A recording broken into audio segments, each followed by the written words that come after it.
Hello students, good morning. I am Dhirendra, Modern English School, New Area, Senior Wing.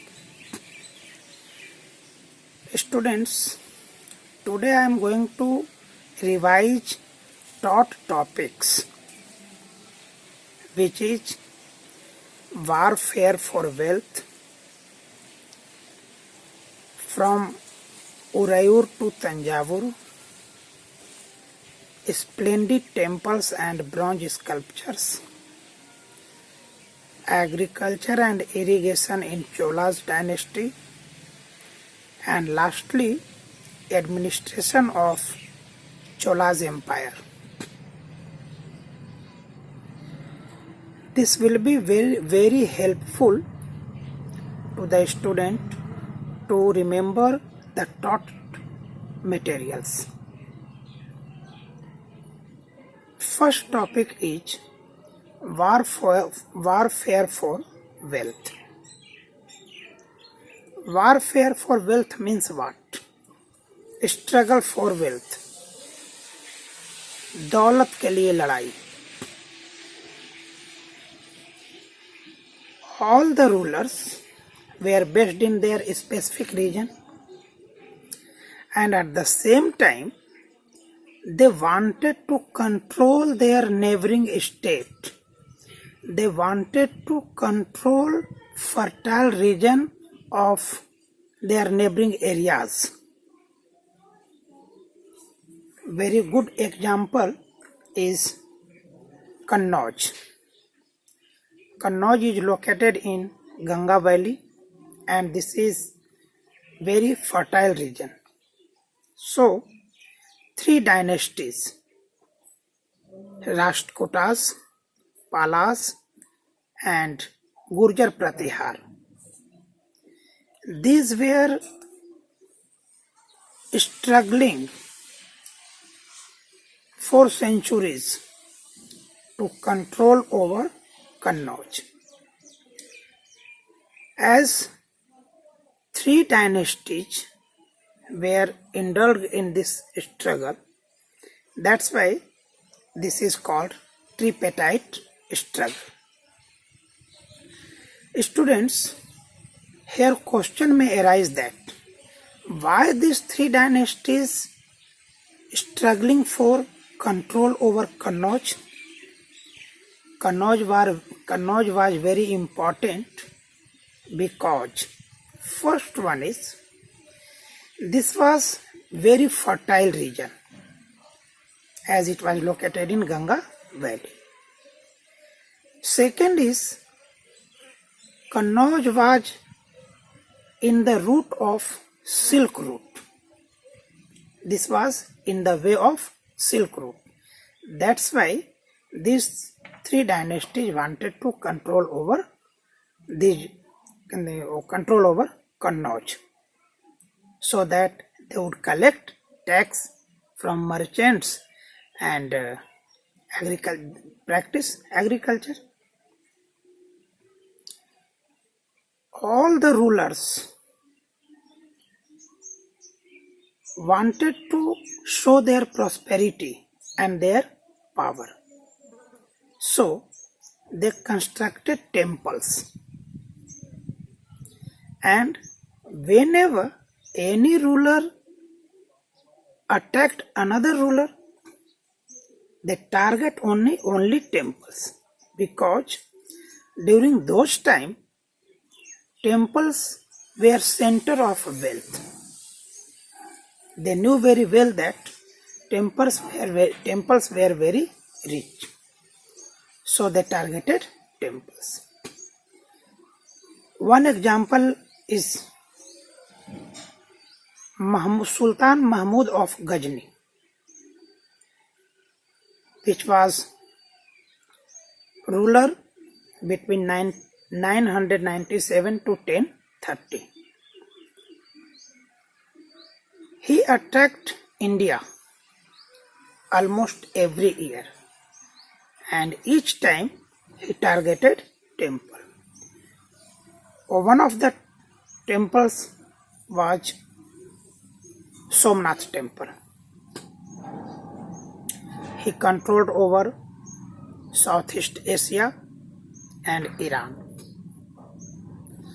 He used wealth to make his capital splendid. The wealth he looted was used on making the temple beautiful. At the same time, he was very interested to know about people, the area he conquered, the area he attacked. For this work, he entrusted Al-Biruni, a scholar. Al-Biruni consulted many Sanskrit scholars to write account of the subcontinent, and his book Kitab al-Hind is very good source of knowing the past for historians. Apart from this, there were some other dynasties who were busy in fighting for wealth. One of them was Chahman, laterally known as Chauhan. Prithviraj Chauhan was famous ruler of this dynasty. He ruled over Ajmer and Delhi. He also attempted to expand its territory in west and where he was strongly opposed by Chalukya of Gujarat and Garhwal of western Uttar Pradesh. Muhammad Ghori attacked over Prithviraj Chauhan.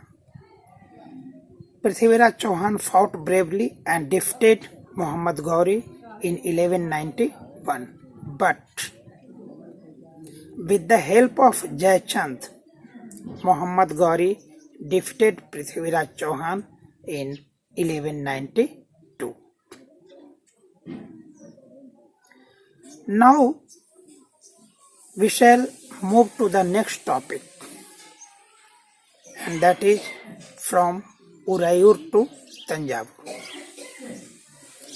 Dear students, here we will see that how a small chief became the ruler. The person who had been subordinate to other ruler became the king. Here two chiefs. One is Muttariyar. He was based in Kaveri Delta and he was subordinate of Pallavas. And another was Vijayalaya. He was chief of Cholas of Urayur. Vijayalaya annexed Muttariyar and control over Kaveri Delta. And here he constructed a temple of goddess Nisumb Sodhini and settled a town that is called Tanjavur. What successor of Vijayalaya did? Successor of Vijayalaya continued his policy and they also conquered their neighboring state and increased their size and power. Among these rulers, Raj I was considered as very powerful ruler. He became ruler in 985. He reorganized the administration of Chola's empire. His son Rajendra I also continued his policy and developed navy for the expedition over Southeast Asia and Sri Lanka. Now we shall move to next topic, and that is splendid temples and bronze sculptures. Temples of Tanjavur and temples of Gangaikondachopuram were constructed by Rajendra I and Rajraj I, and these temples were very good example of architecture and sculptures. These temples were center of craft production. These temples were also endowed with land grant, means rulers and other chief persons granted land to the temple. Now here question may arise that why temples were granted land? Produce of land, granted land, was used for maintaining priest, garland maker, dancers, musician, sweepers, cook. By this is very clear that apart from worship place, temples had been hub of or center of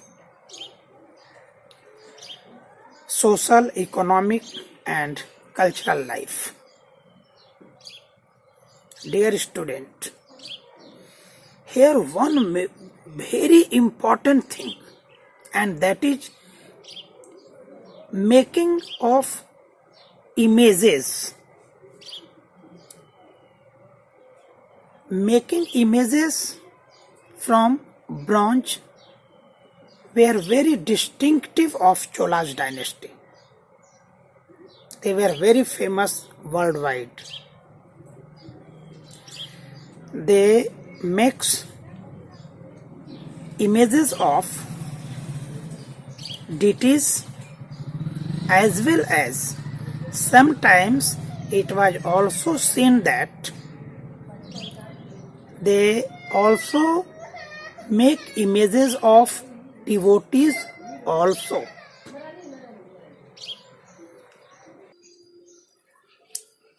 Next topic is agriculture and irrigation during Cholaj period. In this topic, we will see what were the factors which were responsible for prosperity of Cholas. How Cholas became this much prosperous. Students, economy of any country or economy of any state or region based on agriculture during ancient time. Cholas understood this thing very well, and they tried to develop their agriculture. How they developed agriculture? When we will see maps of Chol's kingdom, we will notice that they divided Kaveri river into a number of channels,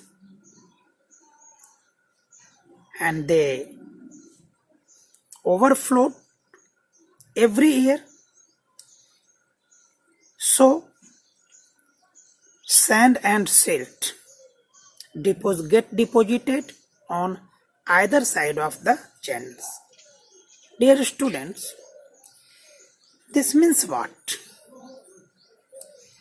This made soil fertile every year, and these soils was very favorable for cultivation of rice. And for the cultivation of rice, water is required, and they got water from the river Kaveri. During 5th and 6th century, they started cultivation at large scale. For this, what they did? They cleared forest, labeled the land, constructed the canals to bring river water to the field, and they also constructed embankment to prevent flood. Overall,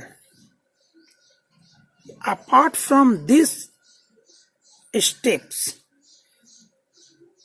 they also adopted artificial method of irrigation because they did not want to depend on rainwater because rain was very irregular.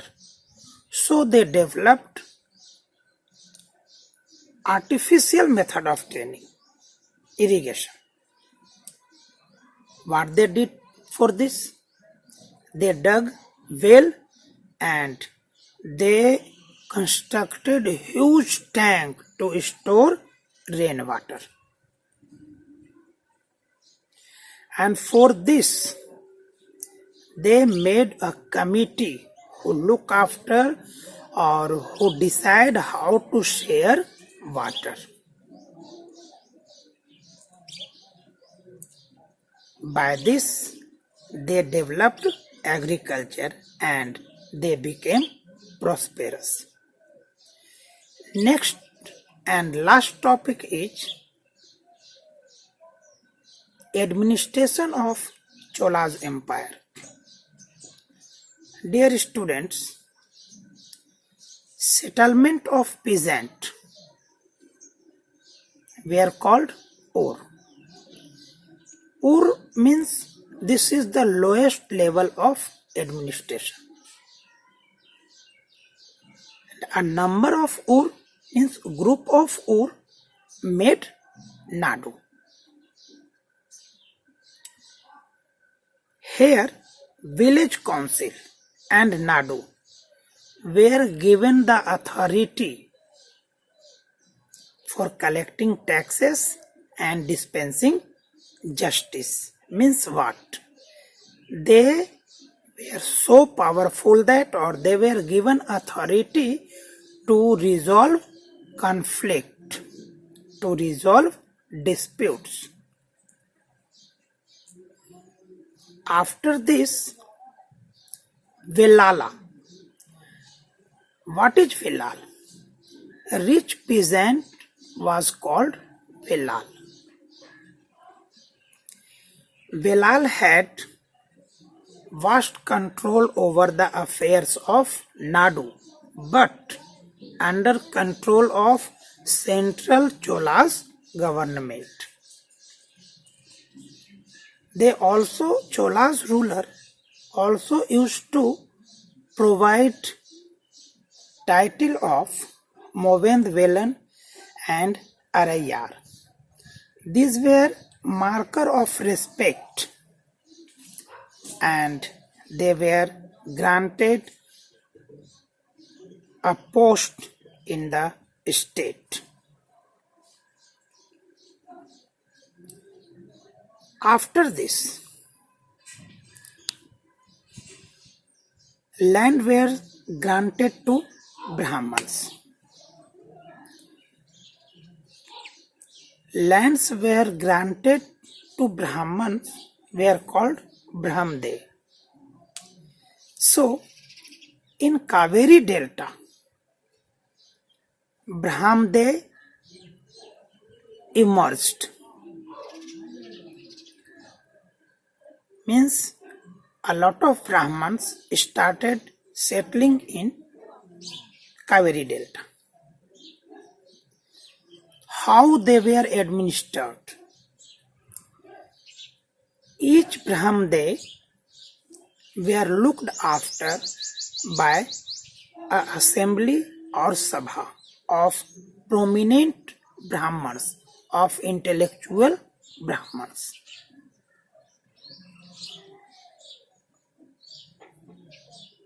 Here one thing, question may arise that all these things, all the administration was about villages. What happened to the cities? Group of merchants, groups of businessmen were called Nagaram. They were responsible for the administration of cities.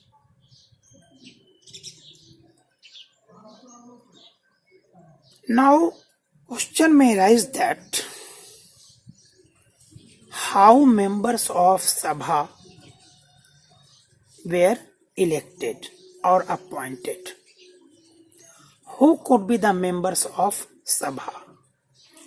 Is there any committee within Sabha? Yes. By the inscription of Uttar Merur, Chingalpur district of Tamil Nadu, we came to know that each names of each persons were written on a small ticket of palm leaves. They were folded and kept in earthen pot, and little boy is asked to pick the ticket one by one. Means student, just as lottery. Names of members of Sabha were declared by lottery. Next question is there any committee within Sabha? Yes. There is a lot of committee in Sabha.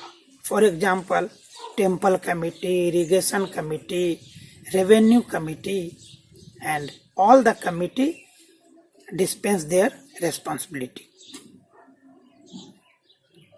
Now, next thing is, who could be the members of Sabha? The person who owns land from which revenue was collected. First. Second is, they should have their own home. Third, they should be in age group of 35 to 70. Fourth, they should have knowledge of Vedas. Next one is, they should be honest. And if any person wish to be the member of Sabha, he must declare his property and property of his relatives also. Dear students, I revised the lesson from topic warfare for wealth to the administration of Chola's empire, and I assumed that this would be very helpful to the student to understand this chapter very well. Stay at home to fight with corona. That's all. Tomorrow I shall discuss question answer by text message or by video as you wish. So tell me how you should be informed, how do you want to be informed about question answer, by video lecture or by text message. That's all. Stay at home to fight with